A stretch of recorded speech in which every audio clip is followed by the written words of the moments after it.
প্রিয় দর্শক, একুশে টেলিভিশনের ফ্যাক্ট চেকে আপনাদের সবাইকে স্বাগতম। আপনাদের সঙ্গে আছে আমি হারুনুর রশিদ। আজকে আমাদের ফ্যাক্ট চেক খুবই যুদ্ধ একটি পরিস্থিতি নিয়ে। ভারত পাকিস্তান যুদ্ধ, যদিও যুদ্ধবিরতি এখন চলছে, আবার দুই পক্ষ দাবি করছে যে এটি লঙ্ঘন করা হচ্ছে। এই যুদ্ধে একটি বড় উপাদান হচ্ছে ভুয়ো তথ্য, মিথ্যা তথ্য বা তথ্য যুদ্ধ, যা আধুনিক যুদ্ধে একটি বড় কলাকৌশল। সেটি নিয়ে আসলে আমরা আজকে ফ্যাক্ট চেক করব, কথা বলবো। সে বিস্তারিত বিষয়ে যাওয়ার আগে পরিচয় করিয়ে দিচ্ছে আমাদের সঙ্গে আজকে কারা রয়েছেন। আমার ডান দিকে রয়েছেন কর্নেল অবসরপ্রাপ্ত আব্দুল হক, তিনি পিএসসি, লেখক, রাজনৈতিক ও নিরাপত্তা বিশ্লেষক। আপনাকে স্বাগতম। রয়েছেন কূটনীতিক কখনো সাবেক হয় না, এই জন্য আমি তাকে বলছি, সাকিব আলী, আপনারা সবাই তাকে চেনেন। আমাদের সাথে অনলাইনে রয়েছেন Tanvir Mahtab Abir, senior fact checker, rumour scanner Bangladesh. আসলে তিনি অনেকগুলো ঘটনার তাদের প্রতিষ্ঠান থেকে আজকে ফ্যাক্ট চেক করেছেন, সেগুলো আমরা দেখাবো। এবং জানিয়ে রাখি যে রিউমার স্ক্যানার আমাদের এই ফ্যাক্ট চেক অনুষ্ঠানের সহযোগী প্রতিষ্ঠান। আরও রয়েছেন মেজর অবসরপ্রাপ্ত এমদাদুল হক, তিনি একজন নিরাপত্তা বিশ্লেষক। আমরা একটু তানভীর মাহতাব আবিরের কাছে যাব, তার আগে আমরা তাকে কিছু ভিডিও পাঠিয়েছিলাম যে বলা হচ্ছিল কাশ্মীরে হামলায় নিহতদের ডেড বডি, সেগুলোটা দেখব। দেখে আমরা সেটার ফ্যাক্ট চেক দিয়ে শুরু করব, যদি দেখানো সম্ভব হয়। যে স্ক্রিনে আমরা ভিডিওটা দেখতে চাই, তাহলে দেখব যে আসলে ঘটনাটা কি। এই যুদ্ধে যে এই যে আমরা ভিডিওটা দেখতে পাচ্ছি যে এটি প্রচার করা হয়েছে কাশ্মীরের মরদেহ, এবং এটি আমরা তানভীর মাহতাব আবিরের কাছে পাঠিয়েছিলাম এবং তিনি এটার ফ্যাক্ট চেক করেছেন। আমরা ঘটনাটি জানব যে এটি সামাজিক যোগাযোগ মাধ্যমে ব্যাপকভাবে ছড়িয়েছে এবং যার যার আবেগের জায়গা থেকে তিনি এটা দেখেছেন। আবির, কি শুনতে পাচ্ছেন আমাকে? জি, শুনতে পাচ্ছি। এই যে ভিডিওটা আমরা দেখছি, যেটি এটা কাশ্মীরে হামলায়, এটা ভারতীয় অংশে বলা হচ্ছে যে এই ডেড বডিগুলো সেখানে সারি ধরে এখানে ছিল, ভারতীয় সেনা বলেন, নাগরিক বলেন, যাদেরই মরদেহ। আসলে আপনি ফ্যাক্ট চেকে কি পেয়েছেন? আচ্ছা, ধন্যবাদ। যে ভিডিওটি দেখা যাচ্ছে, এই ভিডিওটা গত 2-3 দিন ধরে ব্যাপকভাবে ভাইরাল এবং এটা ভারতেও প্রচুর ভাইরাল হয়েছে। তো আমরা যেটা ফ্যাক্ট চেক করে জানলাম যে এটা আসলে রিসেন্ট কোনো ঘটনার দৃশ্য না। এটা আসলে এখন থেকে প্রায় 14 বছর আগের একটা ছবি। 2011 সালের আগস্টে ভারতীয় সেনাবাহিনী কিছু সন্দেহভাজন জঙ্গির সাথে হচ্ছে মারা এই গোলাগুলির মধ্যে এই 12 জন এখানে লাশ আছে, এরা মারা যায়। তখনকার একটা ছবিকে এখানে হচ্ছে ভিডিও আকারে হচ্ছে এখন দেখানো হচ্ছে, যেটাকে বলা হচ্ছে আসলে পাক ভারত ইস্যু। এবং আমরা ভারতীয় ফ্যাক্ট চেকারদের সাথেও আজকে সন্ধ্যার পর কথা বলেছি এই বিষয়ে, তারাও এই বিষয়টা নিশ্চিত করেছেন। তারা নিজেরাও ফ্যাক্ট চেক করেছেন এই বিষয়টা নিয়ে, যেহেতু এটা ওই দেশেও মোটামুটি ভালোই ভাইরাল এবং এটা যেহেতু সেনাবাহিনী এবং পাক ভারত ইস্যু কেন্দ্রিক, সেই ক্ষেত্রে হচ্ছে এটা খুবই নিশ্চিতভাবে বলা হচ্ছে এটা সাম্প্রতিক কোনো ঘটনার দৃশ্য না আসে। জি, এই একটি বিষয় আমরা জানতে পারলাম এবং আপনাদের রিউমার স্ক্যানার থেকে আমার কাছে আরও কিছু বিষয় রয়েছে, সেখানে আমি একটু বলি, তখন যদি দেখানো যায় এই ফাঁকে কতগুলো ঘটনা তারা দিয়েছেন। যেমন আমি একটা পড়ে শোনাচ্ছি, ভারতের ড্রোন পাকিস্তানের ভূপাতিত করার দৃশ্য। এটা আসলে থাইল্যান্ডের একটি ঘটনা, আপনারা নিশ্চয়ই এটা ফ্যাক্ট চেক করেছেন, আপনাদের কাছ থেকে আমরা নিয়েছি। পাক ভারত সংঘাতে ভারতীয় হেলিকপ্টার দুর্ঘটনার দৃষ্টির দাবিতে যেটি দেখানো হয়েছে সেটা 10 বছরের পুরনো। এই যে আমরা সেটা দেখাচ্ছি। পাকিস্তানের বর্তমান অবস্থা দাবিতে সেটা পুরনো, আসলে আগুন লাগার দৃশ্য আসলে প্রচার করা হয়েছে। এটি আরেকটি ঘটনা, সেটি হচ্ছে ড্রোন পাকিস্তানে ভূপাতিত। আরও অনেক ঘটনা আছে, আমি সেগুলো আর যাচ্ছি না। আমরা পর্যায়ক্রমে রাফায়েল বিমানকে কিভাবে হেলিকপ্টার উড়িয়ে নিয়ে যায় সেটিও দেখব। এখন একটু আসতে চাই সরাসরি আব্দুল হক আপনার কাছে, যে এই যে যুদ্ধের একটি কৌশল, বা দুই পক্ষ এটা করে কিনা আমি জানি না, অথবা তথ্য যুদ্ধ যেটা আধুনিক যুদ্ধে বলা হয়, এগুলো কেন এবং কিভাবে এটা করা হয়? দেখুন, ধন্যবাদ আপনাকে। প্রথমেই একুশে টেলিভিশনকে ধন্যবাদ যে আজকের এই ফ্যাক্ট চেকের এই অনুষ্ঠানে আপনি আমাকে আমন্ত্রণ করেছেন। যুদ্ধ জিনিসটা, আপনি ইসলাম ধর্মে মিথ্যা বলা হারাম, এটা জানেন, মহাপাপ। কিন্তু কয়েকটা জায়গায় এই জিনিসটা জায়েজ করা হয়েছে। একটা হলো স্ত্রীর কাছে কিন্তু আপনি মিথ্যা কথা বলতে পারবেন তাকে খুশি করার জন্য, রাইট? আরেকটা হলো যুদ্ধক্ষেত্রে আপনি শত্রুকে একটা আতঙ্কের মধ্যে ফেলানোর জন্য, শত্রুকে সাইকোলজিক্যালি আপনি উইক করার জন্য সেখানে কিছু আপনি ব্যবহার করতে পারবেন। যেমন এই ধরনের ইতিহাস কিন্তু ইসলামের ইতিহাস, ইসলামের যুদ্ধগুলোতে অনেক আছে। তো সেই ক্ষেত্রে সৃষ্টির সূচনা থেকেই শত্রুপক্ষ পরস্পরকে ঘায়েল করার জন্য কিংবা মোরাল ডাউন করার জন্য এই ধরনের কিছু আশ্রয় নেয় তারা, যাতে তারা তাদের মনোবলটা দুর্বল হয়ে পড়ে। এটা নতুন কিছু নয়। এখন এটা আরও এই বর্তমান যুগে ব্যাপক আকার ধারণ করেছে। আপনার যে রেজাল্ট হওয়ার আগেই হয়ে যায়, এটা আপনি ফ্যাক্ট চেকিং করে কিন্তু পরে জানতে পারেন যে এটা আসলে মিথ্যা কিংবা ভুল। এবং এই প্রসঙ্গে আমি মনে করি যুদ্ধবিদ্যায় এটা সবসময় সত্য সিদ্ধ ছিল, এটা গ্রহণযোগ্য ছিল, এখনও আছে, ভবিষ্যতেও থাকবে। এটা আমি মনে করি না যে কোনো ধরনের এটা নিষিদ্ধ কিছু। কিন্তু আমি যদি সাকিব আলী আপনার কাছে আসি, যেটা নিয়ে ধরেন আল জাজিরা সহ বিশ্বের গণমাধ্যম একই সঙ্গে অনেক বড় বড় কলামিস্টরা কলাম লিখেছেন, আমরা সেটা জানি, এবং সেখানে তারা বলছেন যে এই যে ভিডিওগুলো, যেটা এখন তো যুদ্ধে তো দুটি অংশ, সেখানে সাধারণ মানুষ উদ্বুদ্ধ না হলে আবার যুদ্ধ জমে ওঠে না, একটি যুদ্ধ কৌশল। সেক্ষেত্রে এই ভিডিওগুলো নাকি যুদ্ধকে আরো ছড়িয়ে দেয়, আরো বিস্তৃত করে, আপনি যদি বলতেন। আমি প্রথমে আপনার একটা এই যুদ্ধের ব্যাপারে, এই যেহেতু আমরা অনিশ্চয়তা, এটা নিয়ে আগে কথা বলতে চাই। হ্যাঁ, এতে এটার মধ্যে একটা আপনার ইংরেজিতে একটা শব্দ আছে, আপনার একটা ইয়ে আছে, সেটাকে বলা হয় ফগ অফ ওয়ার। জি, তাহলে ফগ অফ ওয়ার এটা প্রথমে কার্ল ভন ক্লসউইটজ এটা অন ওয়ার ওনার বইতে লিখেন। এখন এটা আগে ছিল হচ্ছে কি যে যারা কমান্ডার ছিল তাদের কিন্তু কিছু কিছু সমস্যা হইতো। কি কি সমস্যা হইতো? তাদের অনিশ্চয়তা আছে। কিসের অনিশ্চয়তা আছে? যে উনাদের শত্রুপক্ষ কোন জায়গায় আসলে দাঁড়িয়ে আছে আর উনার মিত্র শক্তি কোন জায়গায় দাঁড়িয়ে আছে এটা অনেক সময় দূর থেকে বলা যায় না। তারা তো 25 মাইল পিছনে থাকে যে কমান্ডার। তারপরে যেমন ধরেন ইনফরমেশন গ্যাপ, যেমন ধরেন দেখা যায় যে শত্রুপক্ষের পুরো খবর আপনি জানেন না, আপনার সৈন্যবাহিনী কোন দিকে গেছে 2 ঘন্টা আগে জানতেন, এখন আর আপনি জানেন না কোথায় আছে, কোথাও আটকে গেছে কিনা। Hero his a commander beside me, but I am just saying. এবং এইসবের কারণে কিন্তু ডিসিশন মেকিং এর প্রবলেম হয়। এখন তার মানে হচ্ছে যে আমি যেটা বুঝাতে চাচ্ছি, এবং যে এখানে অনেক ধরনের গ্যাপ, যেমন ধরেন এটাকে বলে ইন্টেলিজেন্স গ্যাপ হইতে পারে, আপনি গোয়েন্দা, আপনার খবর নাই, আপনার কমিউনিকেশন ফেলিওর হইতে পারে, আপনি হয়তো একটা কিছু বলছেন আপনার জুনিয়রকে, আপনার জুনিয়র ঠিক মতো বোঝে নাই, রাইট? এখন কমিউনিকেশন ফেলিওর হতে পারে, বলতে পারেন সামনে যেতে বলছিলাম যায় নাই। হ্যাঁ, so that can happen, and unexpected events can also happen, তাই না? Unexpected events can happen. তো তাহলে এখন এইটার সাথে আসি, এই হচ্ছে কি আমাদের সমস্যাটা, এখানে এই সমস্যা ছিল। এর মধ্যে আবার একটা ঘটনা ঘটছে যে সরকার আগে, ধরেন আপনি প্রথম মহাযুদ্ধের কথা যদি বলি, প্রথম মহাযুদ্ধের সময় আমেরিকার পপুলেশন আসলে যুদ্ধে যাওয়ার জন্য একেবারেই অনাগ্রহ, তার যুদ্ধে যাওয়ার কোনো ইচ্ছা নাই। আমেরিকান পিপল জি, তখন কি করলো আমেরিকান সরকার? খুব করে আপনার ওই যে আপনার প্রপাগান্ডা চালাইলো, প্রপাগান্ডা চালানোর পরে মানুষকে সে খেপায় তুললো, এবং খেপায় তোলার পরে সে দেখা গেল যে যুদ্ধে যাওয়ার ব্যাপারে মানুষ কিন্তু রাজি হয়ে গেছে। যখন রাজি হয়ে যুদ্ধ শেষ হয়ে গেল, তখনই কিন্তু ওরা বোঝা শুরু করলো যে এই প্রপাগান্ডাটা তো খুবই সাকসেসফুল হয়েছে। এই জিনিসটাই কিন্তু তারা আবার ব্যবহার করবে দ্বিতীয় বিশ্বযুদ্ধে, এবং দ্বিতীয় বিশ্বযুদ্ধের পরেই কিন্তু আপনার এই যে বিজ্ঞাপন ইন্ডাস্ট্রি, এটা তৈরি হয় কিন্তু এদের মাধ্যমেই। এরাই করে যারা আসলে জনগণকে ভুল বুঝায়া যুদ্ধের দিকে নিয়ে আসছিল, তারাই আসলে বিজ্ঞাপন শিল্পের মানে আপনার ফাউন্ডার, প্রতিষ্ঠাতা। Okay, Madison Avenue in New York. এখন কথা আছে যে তখন তো সরকারের একটা আপনার উদ্দেশ্য ছিল যে যুদ্ধ আমার ঘটাইতে হবে, আমার জনগণকে আমার সাথে নিতে হবে, এই জন্য আমি প্রপাগান্ডা করতাম। এখন আবার আরেকটা যোগ হয়েছে, সেটা হচ্ছে যে আপনার এখানে প্রচুর আপনার কি বলে এটাকে গণমাধ্যম বা সামাজিক মাধ্যম আরো যোগ হয়েছে। তারা আবার বলতে চায় যে আমি যদি আমার ভিউয়ারশিপ বাড়াইতে পারি অথবা আমার যদি দর্শক দেখে তাহলে আমার আবার ব্যবসা হবে। সুতরাং এই যে অনিশ্চয়তা ছিল, এটার সাথে যে প্রপাগান্ডা ছিল, এগুলোর সাথে আরেকটা এখন ব্যবসায়িক দিক যোগ হয়েছে। সুতরাং এগুলো সব যোগ হয়ে, এবং আরেকটা জিনিস আমাদেরকে মনে রাখতে হবে ভাই, যে আজকে বিশ্বযুদ্ধ, যখন দ্বিতীয় বিশ্বযুদ্ধ হয়েছে, তখন কি ছিল? তখন ছিল খবরের কাগজ, তখন ছিল একটা টেলিভিশন স্টেশন, এর বেশি তো কিছু ছিল না। টেলিভিশন আবার সবাই দেখতেও পেত। সেকেন্ড ওয়ার্ল্ড ওয়ারের সময় ছিল রেডিও, আপনার তখন ছিল রেডিও।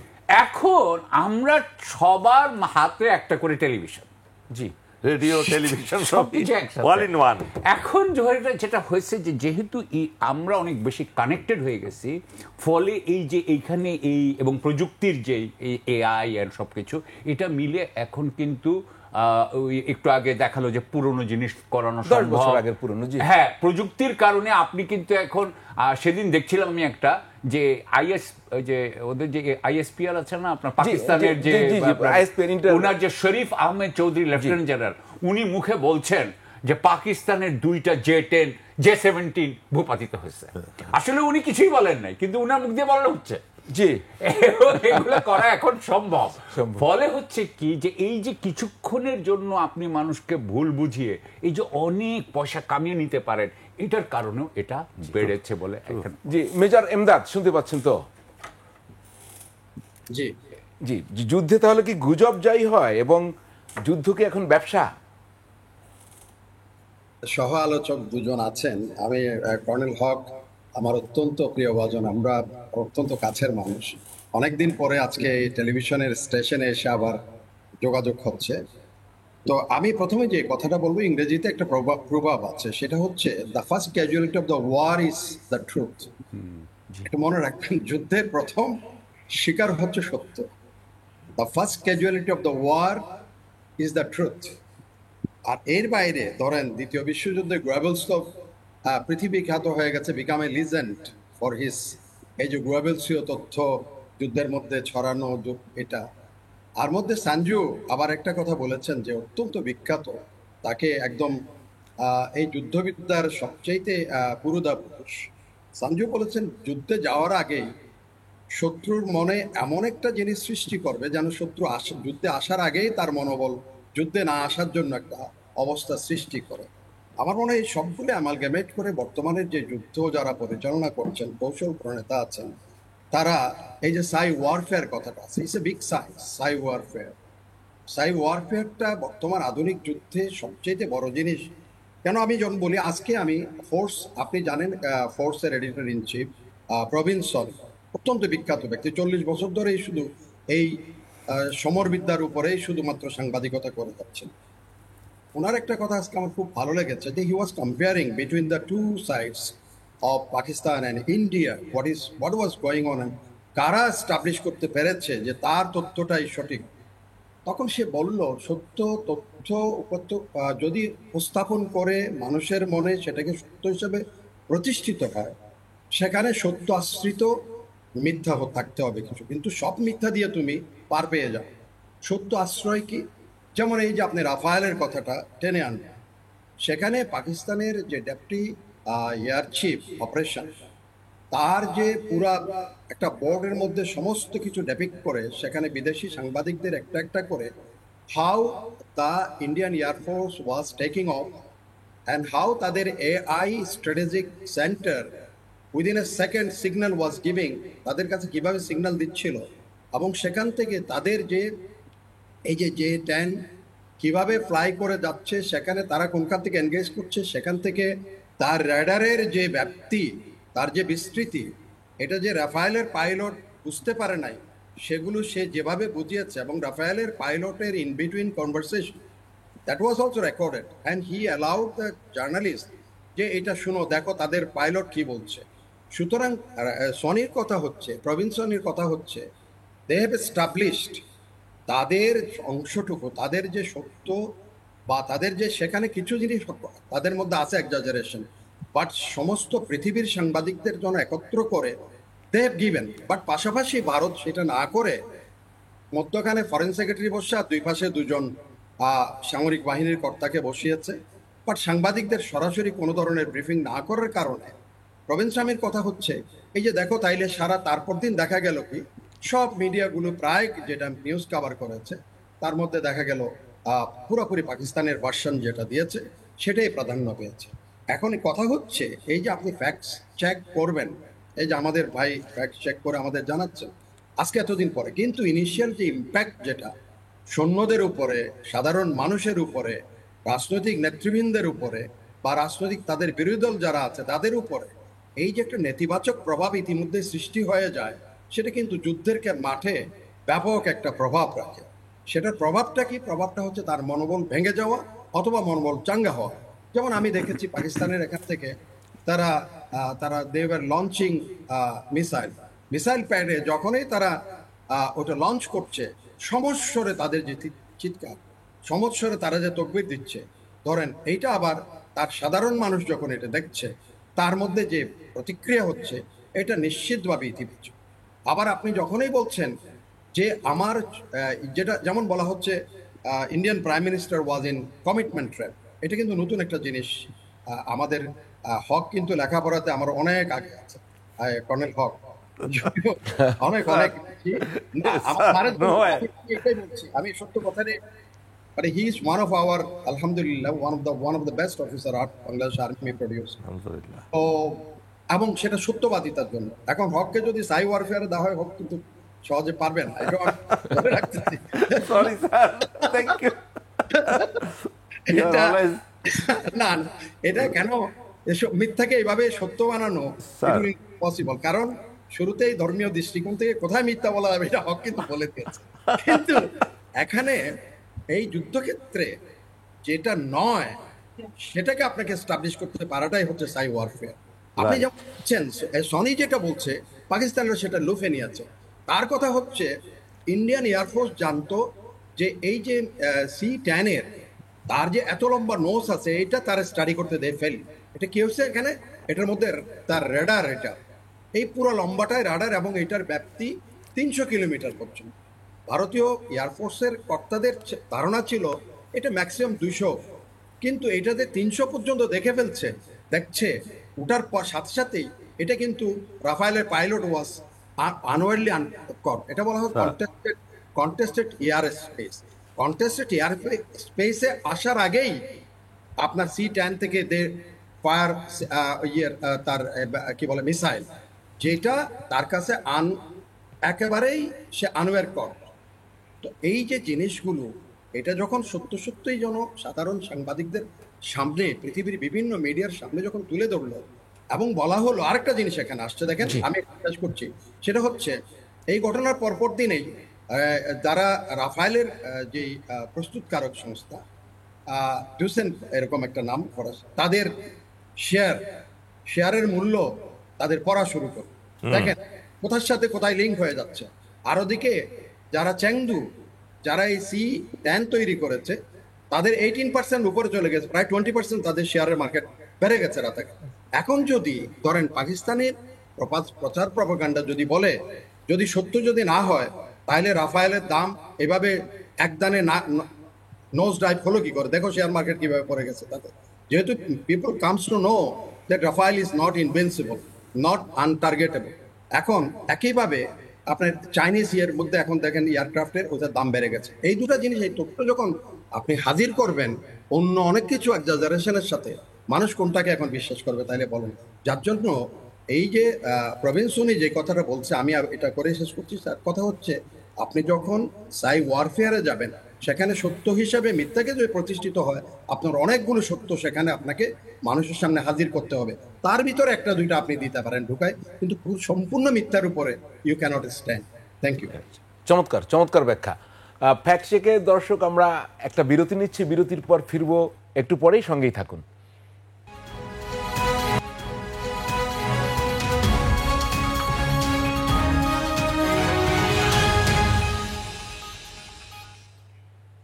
দর্শক, বিরতির পর ফিরে এলাম ফ্যাক্ট চেক নিয়ে। আপনাদের সঙ্গে আছি আমি হারুনুর রশিদ। আমরা বলছিলাম যে কিভাবে যুদ্ধে বিভিন্ন তথ্য বা অপতথ্য বা ভুয়ো তথ্য এগুলো ছড়িয়ে এক ধরনের উন্মাদনা সৃষ্টি করা হয়, ব্যবসা করা হয়। এবং আমাদের এখানে যারা সামরিক বিশেষজ্ঞ রয়েছেন, কূটনীতিক রয়েছেন, তারা কিন্তু বলছেন এটা যুদ্ধক্ষেত্রে নাকি অনেকটাই প্রয়োজন হয়। আরেকজন সামরিক বিশেষজ্ঞ বললেন যে একসময় সত্য প্রকাশিত হয়। তাহলে আমরা একটি রাফায়েল বিমান দেখতে চাই, যুদ্ধ বিমান, যেটি খুব ফেসবুকে ভাইরাল হয়েছিল এবং সেটি কি দেখানো সম্ভব? এবং সেটি কিন্তু লাখ লাখ দর্শক দেখেছে। এই যে ভারতীয় রাফায়েল বিমান, যেটা নিয়ে তারা গর্বও করতো, যেটা আপনারা একটু আগে বলছেন যে আসলে শেয়ার বাজার আর পড়ে গেছে। তো আমরা এর সঙ্গে এটা তো দেখলাম, এই যে আবার হেলিকপ্টার দিয়ে ট্রেনে তুলছে, খুব ইন্টারেস্টিং। একই সঙ্গে ডিসমিস ল্যাব, যারা আরেকটা ফ্যাক্ট চেকার গ্রুপ, আমি যদি তাদের তথ্য দিই, তারা কমপক্ষে 8টি ভুল এবং বিভ্রান্তিকর তথ্য যাচাই করে দেখেছে ডিসমিস ল্যাব। এই যে যে সমস্ত ভুল, আমি একটু একটু যদি স্ক্রল করে দেখানো যায় এগুলো আমি একটার পর একটা দেখবেন, তাহলে আমি বুঝিয়ে দিতে পারবো। এই যে পুরনো ছবি ছড়িয়ে আগুনের ছবি আমি একটু আগে বলছিলাম, সেগুলো কিন্তু আবার আপনার একই সঙ্গে যুদ্ধের ছবি হিসেবে ছড়ানো হয়েছে। একই সঙ্গে মিসাইলের যে ছবি সেটা ছড়ানো হয়েছে অন্য একটি ক্রিয়েটেড জিনিস, সেটা এখানে দেখানো সম্ভব হলে এটা বলা যাবে। আবার আরও একটি দেখা গেছে যে সাধারণ আগুনের ছবি দিয়ে ওগুলো করা হচ্ছে, মানে ইন্টারেস্টিং সব আপনার আমরা এই ডিসমিস ল্যাব এখানে দেখিয়েছে যে এগুলো করা হচ্ছে। আবার এডিটিংও করা হয়েছে, এডিটিং করে কোথাও বসিয়ে বসিয়ে, কিন্তু যে জিনিসটা হচ্ছে এই ছবিগুলো এই ভিডিওগুলো ব্যাপক প্রচার পেয়েছে এবং মানুষ হুমড়ি খেয়ে দেখেছে সামাজিক যোগাযোগ মাধ্যমে। এবং ডিসমিস ল্যাব বলছে অনেক অনেক মূলধারার গণমাধ্যম তারা ভুল করে এই ছবিগুলো প্রচার করেছে এবং তারা কিন্তু আবার এই ছবিগুলোকে সত্য মনে করেই তারাও ভিডিও চিত্র তৈরি করে তাদের সংবাদ প্রকাশ করেছে। এই যে এইগুলোই আপনারা যেগুলো দেখতে পাচ্ছেন, old image, false claim, minutes after, এই ধরনের প্রচুর হয়েছে। আমি তানভীর মাহতাব আবির আপনার কাছে যাচ্ছি, এই যে আপনারাও ফ্যাক্ট চেক করছেন, আমরাও সেটা দেখালাম, তো এরকম কি কি ধরনের, আমি একটু জানতে চাচ্ছি এই রাফায়েল বিমান নিয়ে আমরা সামরিক এক্সপার্টদের কাছেই শুনবো কি কি ধরনের ভুয়ো তথ্য বা মিস ইনফরমেশন এটা পাওয়া গেছে আপনার এই ভারত পাকিস্তান যুদ্ধের এই সময়গুলো, যদি একটু আমাদের বলতেন। জি ধন্যবাদ। আপনি যেটা দেখালেন রাফায়েল বিমান যেটা তুলে নেওয়া হচ্ছে, এটা আসলে এআই জেনারেটেড একটা ভিডিও। এটা আসলে বাস্তবে এই ধরনের কোনো অস্তিত্ব আমরা দেখিনি এবং এটা আমরা নিজেরাও ফ্যাক্ট চেক করেছি। আচ্ছা, যেটা হচ্ছে ঘটনা যে এটা বলুন না একটু, রাফায়েল বিমানটা বলুন না, আপনি যেহেতু চেক করেছেন বিষয়টা এটা কি। আসলে মানে বাস্তব কোনো অস্তিত্ব নেই। আমরা বিভিন্ন টুলস দিয়ে চেক করেছি এবং ভারতীয় ফ্যাক্ট চেকারদের সাথে আমরা কথা বলেছি, তারাও এটা নিশ্চিত করেছেন যে এটা আসলে একটা এআই জেনারেটেড একটা ভিডিও। মানে মানুষ এআই বিভিন্ন টুলস কে কমান্ড দিলে, মানে এটা এই ধরনের ঘটনা এভাবে ঘটাতে হবে, একটা প্লেনকে তুলে নিতে হবে, এরকম কমান্ড দিলে ওরা ওই টুলস গুলো এভাবে একটা ভিডিও বানিয়ে দিতে সক্ষম। তো এটাও এরকম একটা ভিডিও, এটা আসলে বাস্তবে এমন কিছুই ঘটে নাই। আর আমি যদি সামগ্রিক চিত্রটা একটু সংক্ষেপে বলতে চাই, যে গত 4-5 দিনের যে ঘটনাবলী আমরা দেখছি গত বুধবার বা মঙ্গলবার রাত থেকে, তো এখানে দেখা গেছে রিউমার স্ক্যানার অর্ধশত বিষয় ফ্যাক্ট চেক করেছে এখন পর্যন্ত এই বিষয়গুলোতে, যেটার মধ্যে আশঙ্কার বিষয় হচ্ছে 20% ক্ষেত্রে আমরা দেখেছি যে বাংলাদেশের মূলধারা গণমাধ্যমগুলো এই ভুল তথ্য, ভুল ছবি, ভুল ভিডিওগুলো প্রচার করেছে। এবং এটাতে দায় শুধুমাত্র বাংলাদেশের গণমাধ্যমের এরকমও না, দায়টা ভারত এবং পাকিস্তান দুটো দেশের দায়িত্বশীলদেরও আছে। আমি জাস্ট ছোট্ট একটা উদাহরণ দিই, যে পাকিস্তানের একজন নামজাদা সাংবাদিক, আপনি নিজেও চিনবেন, হামিদ মির নামে একজন আছেন, তিনি তার এক্স হ্যান্ডেলে একটা ভিডিও দিয়েছেন যেটা আসলে থাইল্যান্ডের ভিডিও, থাইল্যান্ডের একটা নর্মাল একটা ভিডিও, ওদের একটা উৎসব আছে, ওটার একটা ভিডিও। তো এই ভিডিওটা উনি বলছেন যে এটা ভারতীয় একটি ড্রোনকে ভূপাতিত করেছে পাকিস্তান, এবং এটা উনি ওনার এক্স হ্যান্ডেলে দিয়েছেন। এবং ওইটার সূত্রে বাংলাদেশের অন্তত 2টা গণমাধ্যম আমরা দেখেছি যেগুলো এই ভিডিওটা ওনাকে সোর্স দেখিয়ে প্রচার করছে। তো এটা বাংলাদেশের গণমাধ্যম এটা যাচাই করেছে। এটা বলা যাবে না, যেহেতু উনি সাংবাদিকের দায়িত্বশীল একটা জায়গায় আছেন। তো বাংলাদেশের গণমাধ্যমের কর্মীরা হয়তো মনে করেছেন যে সাংবাদিক যেহেতু প্রচার করেছে এটা সত্যই হবে। কিন্তু এই জায়গাটা আসলে দুইটা দেশেরই, ভারত পাকিস্তান দুইটা দেশের ক্ষেত্রে আমরা দেখেছি যে দায়িত্বশীলরাও অনেক ক্ষেত্রে ভুল ছবি ভিডিও প্রচার করেছে, এবং প্রচারের পর সেটা আসলে বাংলাদেশের গণমাধ্যমগুলো সেটাকে সত্যভাবে প্রচার করেছে, ক্রস চেকের আর মানে ধার ধারেনি। এখন সমস্যাটা হচ্ছে যে আমরা আমাদের ফ্যাক্ট চেকিং অভিজ্ঞতা যেটা দেখেছি, যে যত ধরনের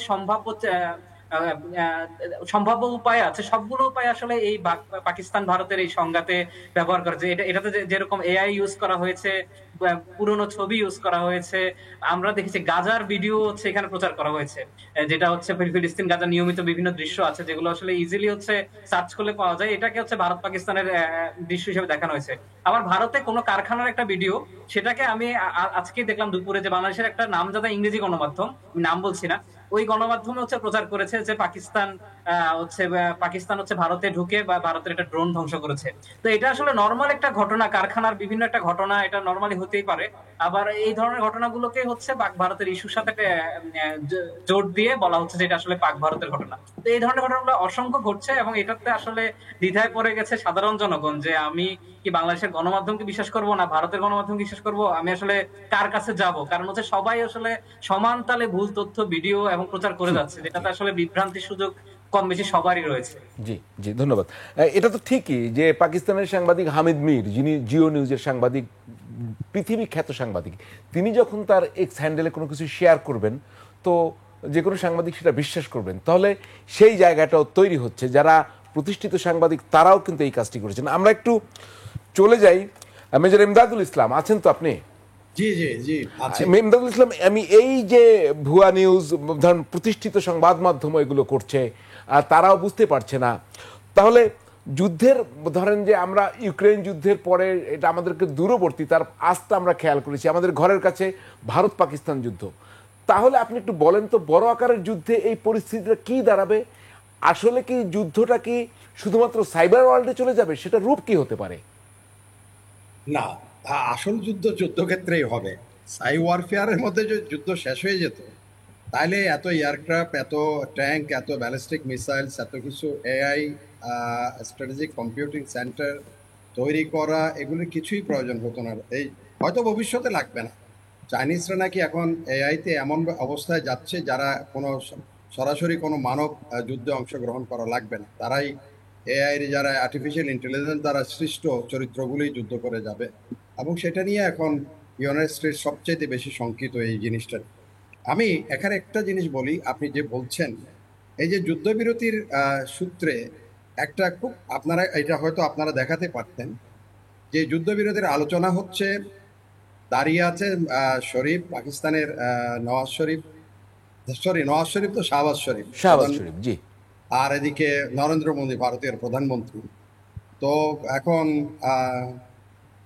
ডোনাল্ড ট্রাম্প, শক্তিশালী ব্যক্তি পৃথিবীর, উনি এখন দুজনে ডেকে বোঝাচ্ছে যুদ্ধবিরতি বন্ধ করো। হয়তো নরেন্দ্র মোদীর মধ্যে একটু এদিক করতে দেখা গেল কি বুম করে মেরে দিল নরেন্দ্র মোদী, একটা ঘুষিতে পড়ে গেল, শাহবাজ শরীফ দাঁড়ায় আছে, নরেন্দ্র মোদী ফেলে দিল, আবার ওঠার সময় আরেকটা ঘুষি মেরে দিল ডোনাল্ড ট্রাম্প।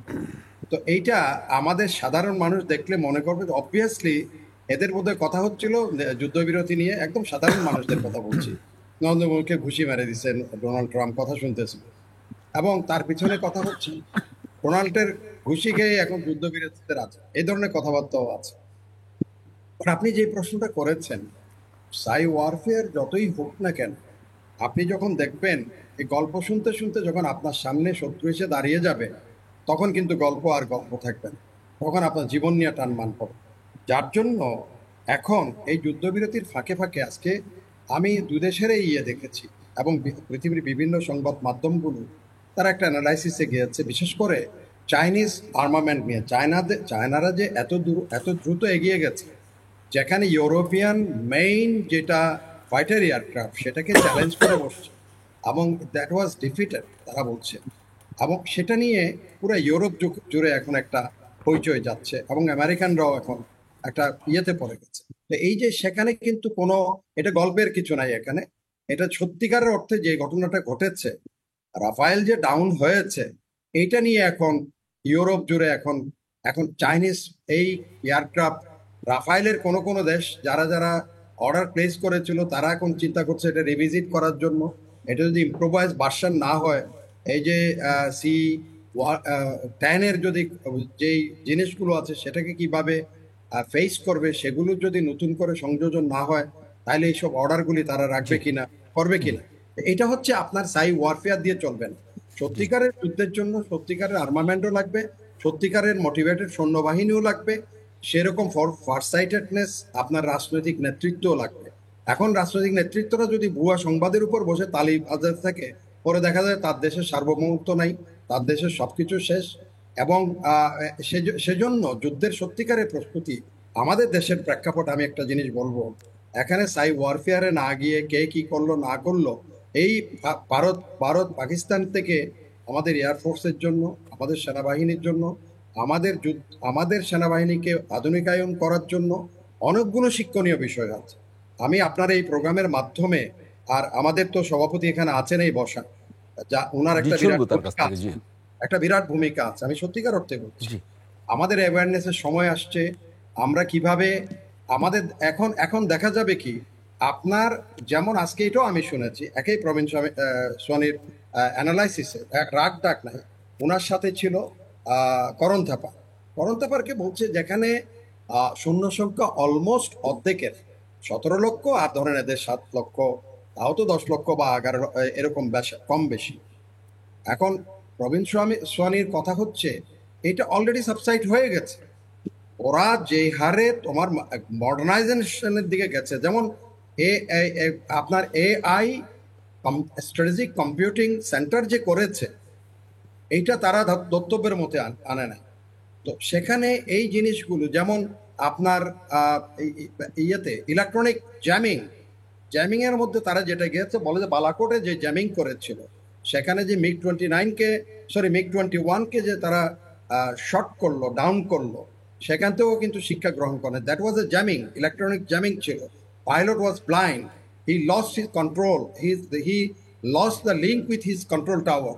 জি আর এই জিনিসগুলো কিন্তু এখন আসছে। তো এখানে আমাদের জন্য, আমাদের আধুনিকায়ন, আমাদের সেনাবাহিনী যতই হোক, এখানে কিন্তু বর্তমান মডার্ন ওয়ারফেয়ারে আপনি যদি এসব জিনিস আগিয়ে থাকেন, তাহলে আপনার কিন্তু অ্যাডভার্সারি সবসময় একটা ডেটারেন্টের মধ্যে থাকবে। এই বক্তব্যটা আমি আপনার এই অনুষ্ঠানের মাধ্যমে আমাদের যারা শ্রোতা আছেন তাদেরকেও বলবো, আমাদের কৌশল প্রণেতা যারা আছেন তাদেরকেও বলবো, আর আমাদের জি সভাপতি এখানে আপনার সামনে বসা আছেন, ওনাকেও বলছি। জি ধন্যবাদ। কর্নেল আব্দুল হক, আপনার কাছে যেটা জানতে চাচ্ছি যে দুই দেশ যুদ্ধ আমাদের এখানে এক ধরনের টেনশন, কিন্তু আমাদের জায়গাটা কি, আমাদের কি প্রস্তুতি নিয়ে রাখতে হবে? মানে এখানে তো জিও পলিটিক্স রয়ে গেছে, আপনি জানেন, যদি আমাদের একটু ক্লিয়ার করেন আমাদের কি প্রস্তুতি প্রয়োজন। আমার শ্রদ্ধেয় মেজর ইমদাদ স্যার যে কথাগুলো বললেন, প্রত্যেকটি কথা খুবই মূল্যবান আমাদের জন্য। একটা জিনিস বিশ্বাস করেন, পবিত্র কোরআনের একটা আয়াত আছে, অকুল জাল হাক্কু আজহাকাল বাতিল ইন্নাল বাতিলা কানা জাহুকা। দেখুন, সত্য সমাগত, মিথ্যা ধ্বংসপ্রাপ্ত। জি আপনি যত কথাই বলেন, এই যে ফ্যাক্ট চেকিং, আমি যদি বলি ফ্যাক্ট চেকিং এর এটা মিথ্যা আছে, আমি এটা প্রমাণ করে দিতে পারি, দিয়েছিও। হাসিনার আমলে এই ধরনের অনেক কিছু হয়েছে, অর্থাৎ ইসলামোফোবিয়াকে আরো শক্তিশালী করার জন্য এই ফ্যাক্ট চেকিংকে ব্যবহার করা হয়েছে। আপনার হত্যা করা হচ্ছে মানুষকে, সেই চিত্রটা ধারণ করা হয়েছে, এবং আবার ফ্যাক্ট চেকিং এর মাধ্যমে বলা হয়েছে এটা মিথ্যা চিত্র, এটা মিথ্যা একটা ঘটনা। ফ্যাক্ট চেকিং যারা করছে তাদেরও কিন্তু মোরালের মধ্যে সমস্যা আছে, মোরালিটির সমস্যা আছে, এইখানে একটা ব্যবসা আছে। আমি আজকে যে প্রসঙ্গে আজকে আপনারা এই ফ্যাক্ট চেকিং অনুষ্ঠানটা করছেন, যে আমাদের শিক্ষণীয় কি, দেখুন, রাফেল যে ভূপাতিত হয়েছে এটা তো সঠিক, এটা তো মিথ্যা নয়। পাকিস্তান সামরিক বাহিনী কিংবা পাকিস্তান তাদের প্রযুক্তি দিয়ে তাদেরকে যুদ্ধ করে তো তাদেরকে ফেলা হয়েছে, এটাই বাস্তবতা। এখন এটাকে আপনি কিভাবে এটাকে ফ্যাক্ট চেকিং এর মধ্যে ফেলবেন, কোন ছবিটা কোথায় আনবেন, সেটা হলো ব্যবসায়িক দিক, যেটা আমাদের সাকিব ভাই বলেছেন এবং স্যারও বলেছেন, সদ্য ইমদাদ স্যার। এখন আমাদের শিক্ষণীয় হলো যে বাংলাদেশ, এই যে ইন্ডিয়া পাকিস্তান যে যুদ্ধটা হচ্ছে কিংবা এখন থেমে গেছে, দেখেন এই যুদ্ধের বাস্তবতা আছে বলেই তো এখানে ট্রাম্প ইন্টারফিয়ার করেছে, এইটা তো আর মিথ্যা না। ট্রাম্প যে বলছে দুই দেশকে যুদ্ধ থামানোর জন্য মধ্যস্থতা করছে, এটাই তো বাস্তবতা, নাকি? কিছু ঘটেছে বলেই তো ক্ষয়ক্ষতি হয়েছে বলে আমাদের শর্ট করতে হবে, কারণ আমরা শর্ট করছি। ইন্ডিয়া তারা যে অ্যাসপিরেশন নিয়ে যুদ্ধটা লাগিয়েছিল, তারা নিজেরাই সেটা থেকে তারা আউটপুট কিছু করতে পারেনি, এবং ইন্ডিয়ার গণমাধ্যম সবচেয়ে বেশি মিথ্যা প্রচার করে, তারপর প্রোপাগান্ডায় পৃথিবীতে শ্রেষ্ঠ অবস্থানে আছে, এবং ফ্যাক্ট চেকিং লাগে তাদের জন্য আসলেই তারা সত্য বলছে কিনা। আবার on the other hand, Pakistan কিন্তু প্রস্তুত ছিল এই যুদ্ধের জন্য, এটা ইন্ডিয়া বুঝতে পারেনি। তারা ধর্মীয় উন্মাদনা দিয়ে তারা চেষ্টা করেছিল দেশটাকে, একটা মোদির শাসনটাকে আরো দীর্ঘায়িত করা, মোদিকে আরো জনপ্রিয় করা, এবং কাশ্মীরটাকে দখল করা, মুসলমানদেরকে হত্যা করা, আরেকটা অজুহাত খোঁজা, এটাই ছিল তাদের মূল লক্ষ্য। কিন্তু মহান আল্লাহ রাব্বুল আলামিন সেটা চাননি। যেভাবে হাসিনার পতন হয়েছে 36 দিনে, 36 ডে, ঠিক একইভাবে এই মোদিও তাদের মিথ্যা প্রচারণা দিয়ে এই ফ্যাক্ট চেকিং করি আর না করি সেটা বড় বিষয় নয়, তারা মিথ্যার উপর ভিত্তি করে একটা জাতির বিরুদ্ধে যুদ্ধ লাগিয়ে দিল এবং এক মুসলিম জাতিকে ধ্বংস করার জন্য ইন্ডিয়াতে সেই প্রচেষ্টার একটা অংশ হিসাবে সেটা বিফল মনোরথ হয়ে গেল। এটি আমি মূল বিষয় বলি। আর আমাদের জন্য শিক্ষণীয় হলো, আমরা বাংলাদেশ বর্তমান অন্তর্বর্তীকালীন সরকার কিন্তু বহুবিধ সমস্যায় জর্জরিত। একদিকে রোহিঙ্গা ইস্যু, আরেকদিকে আরাকান আর্মি ইস্যু, আরেকদিকে ইন্টারনাল পলিটিক্যাল ইস্যু। এখানে আমাদের যুদ্ধের প্রস্তুতিও নিয়ে রাখতে হবে। ইন্ডিয়াকে বিশ্বাস করা যায় না, তারা যে কোনো সময়ে যে কোনো অজুহাতে আমাদের দেশটাকে আক্রমণ করার জন্য সে প্রস্তুতি নিচ্ছে। এই বিষয়ে আমরা সাকিব আলী আপনার কাছ থেকে শুনবো, তবে তার আগে ফ্যাক্ট চেকে আরো একটি বিরতি নিচ্ছি, আমাদের সঙ্গেই থাকুন।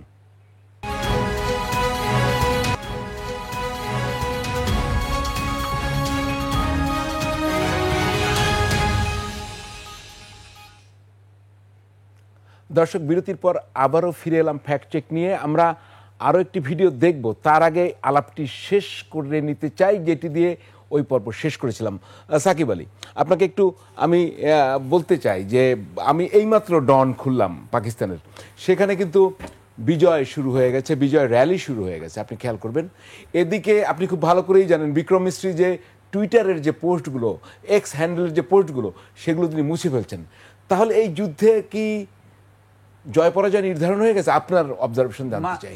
আজকে আপনি যদি ভারতের গণমাধ্যম দেখেন, ব্রহ্মচেলানি উনাদের সবচেয়ে বড় নিরাপত্তা বিশ্লেষক, তিনি বলেছেন যে ভারত তার সে এগিয়েছিল যুদ্ধে, তারপরে সে কেন যুদ্ধ বিরতিতে সম্মত হলো এবং এই জন্য তিনি ভারত সরকারের সমালোচনা করেছেন।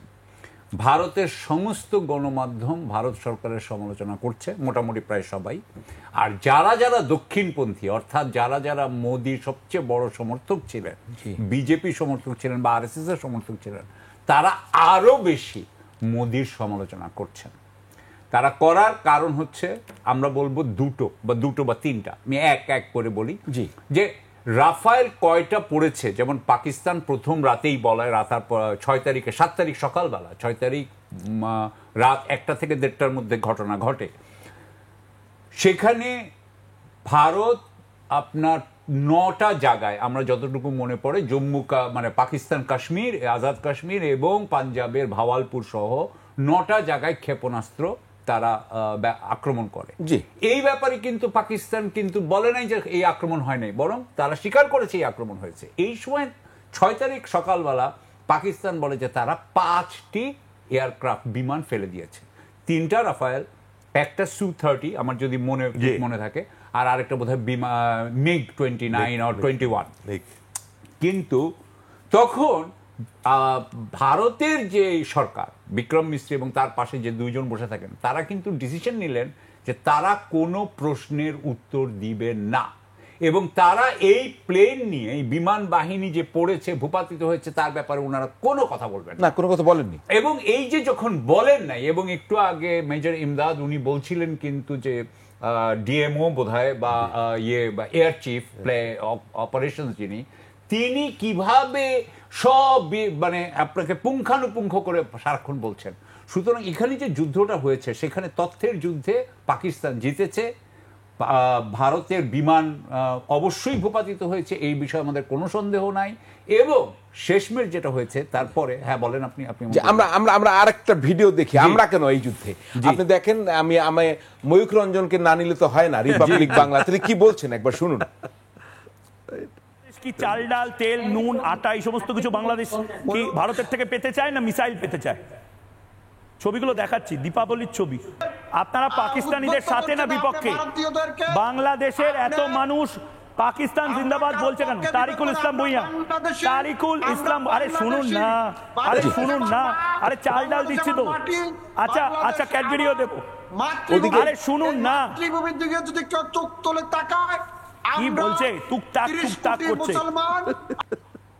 ওদিকে যে আমাদের সেনা প্রধানের যদি একটা ভুয়া ভিডিও কার্ড দেখায়, ভুয়া কার্ড দেখেন, সেখানে সেনা প্রধানকে দিয়ে একটি কার্ড বানানো হয়েছে যেটা ফ্যাক্ট চেকে ভুয়া প্রমাণিত হয়েছে যে আমরা ভারতের পক্ষে অবস্থান নিয়েছি।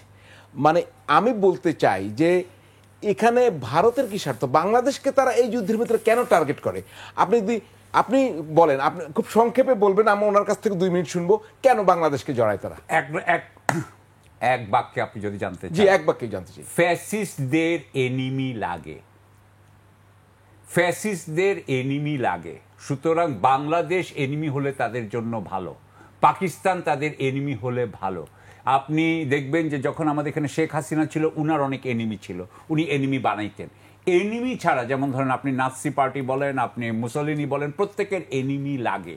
সুতরাং চীন যতটা না বলবে যে আমেরিকা এনিমি, তার চেয়ে কিন্তু একটা ফ্যাসিস্ট সরকার কিন্তু অনেক বেশি এনিমি খুঁজে। কর্নেল আব্দুল হক, আপনার কাছে আমি 1 মিনিটে জানতে চাই, কেন সব বিষয়তে ভারত কেন আমাদের জড়িয়ে দেয়? আসলে ভারত কখনো বাংলাদেশের বন্ধু ছিল না, এটা আপনাকে বুঝতে হবে। কোনো কালেই ছিল না।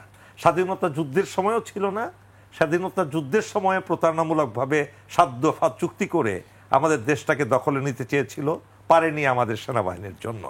আবার তারা ওয়াকারুজ্জামানের মতো একজন ভালো সেনাপ্রধানকে তারা গ্রহণ করতে পারছে না। কেন? তাদের পরামর্শে তাকে সেনাপ্রধান নিয়োগ করা হয়নি। শুরু থেকেই তার বিরুদ্ধে নানা ধরনের প্রচারণা, প্রোপাগান্ডা করে আসছে, এখনো করে যাচ্ছে। এখন আসুন, আমরা এই প্রোপাগান্ডা থেকে রক্ষা করতে হলে নিজেদের একদমই সংক্ষেপে, আপনাকে আর আমি আধা 30 সেকেন্ড দিতে পারবো। জি, অবশ্যই আমরা আমাদের দেশবাসীকে এই ভারতীয় প্রোপাগান্ডা থেকে রক্ষা করার জন্য আমাদের জনমত গড়ে তুলতে হবে, এবং সরকারের উচিত ভারতীয় প্রত্যেক মিথ্যাগুলোকে আমাদের সামনে জনসম্মুখে তুলে ধরা। মেজর এমদাদ, আপনার 1 মিনিট, কেন এই আমাদের বিরুদ্ধে, আমাদের সবসময় কেন তারা জড়ায় এই সমস্ত বিষয়ে?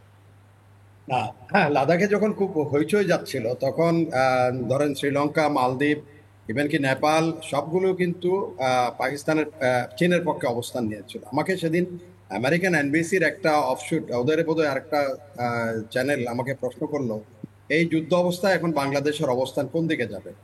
তো আমি বললাম যে এখন যে বাস্তবতা, যে প্রেক্ষাপট, এটা যদি সত্যি সত্যি টানাটানা হেঁচড়া পড়ে, তাহলে তো বাংলাদেশ অবস্থান নিবে হয়তো পাকিস্তানের পক্ষে, ভারতের এগেনস্টে চলে যাবে।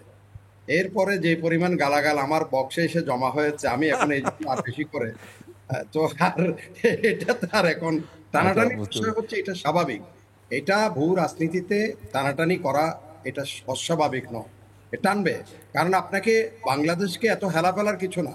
বাংলাদেশ যার পক্ষে থাকবে, বাংলাদেশ সেনাবাহিনী, আলহামদুলিল্লাহ এটুকু আমি বলতে পারি যে আমাদের যে অবস্থান, আমাদের সক্ষমতা, এটা কিন্তু যারা এখন যুদ্ধমান তাদের থেকে খুব বেশি আমরা যে পিছিয়ে আছি তেমন কিছু না, কিন্তু এটা মনে রাখতে হবে। জি, আমাদের একদমই শেষ করতে হবে। ধন্যবাদ মেজর অবসরপ্রাপ্ত এমদাদুল ইসলাম, নিরাপত্তা বিশ্লেষক। কর্নেল অবসরপ্রাপ্ত আব্দুল হক, আপনাকে অসংখ্য ধন্যবাদ। সাকিব আলী, আপনাকে অসংখ্য ধন্যবাদ। তানভীর মাহতাব আবির, আপনাকে তো সবসময় ধন্যবাদ জানাতেই হবে, আপনি আমাদের ফ্যাক্ট চেকার। দর্শক, আগামী রবিবার আবার একই সময়ে এই ফ্যাক্ট চেক নিয়ে ফিরে আসবো নতুন কোনো বিষয় নিয়ে। সে পর্যন্ত ভালো থাকবেন, শুভেচ্ছা সবাইকে।